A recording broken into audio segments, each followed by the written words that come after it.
JK Yadav Films present JK Yadav Films.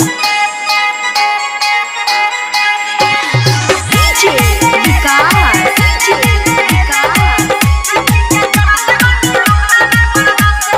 मटियार कला सीतामढ़ी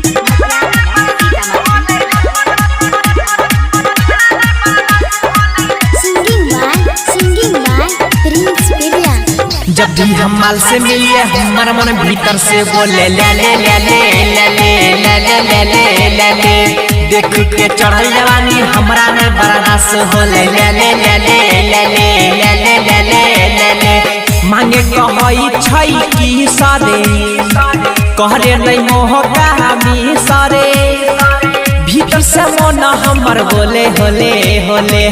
जब भी हम माल से मिलियो हमर मन भीतर से बोले ले ले ले ले ले ले ले ले ले ले ले जब भी हम माल से मिलिए हमर मन भीतर से बोले ले ले ले ले ले ले ले ले ले ले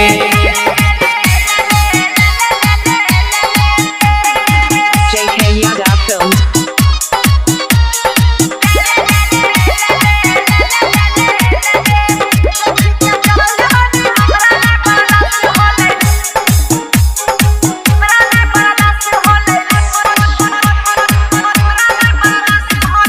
देख के ओकर जवानी मुँह में आवे छै पानी मन करे ओकर काठौती में आटा सानी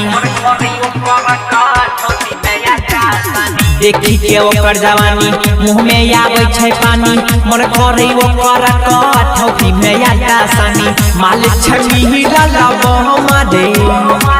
कहना के धरिया ई दमारे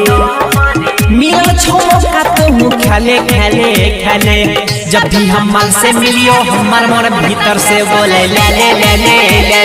ले ले ले ले ले ले जब भी हम माल से मिलिए हमार मन भीतर से बोले ले ले ले ले ले ले ले ले ले ले JK Yadav Films. Singing by Prince Biliya.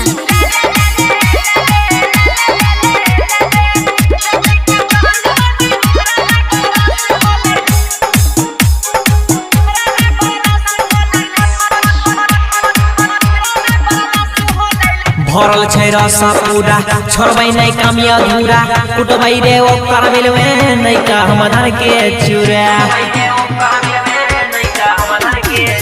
भरल छै रस पूरा छोड़बै नहीं कमी अधूरा कुटबै रे ओकर मिलवे नहीं का हम धन के चूरा चले चले हे रे पीरिन सबे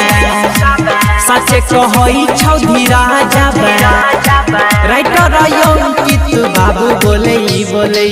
जब भी हम माल से मिलियो हमार मन भीतर से बोले ले ले ले ले ले ले ले ले ले ले ले जब भी हम माल से मिलिए हमार मन भीतर से बोले ले ले ले ले ले ले ले ले ले ले JK Yadav Films.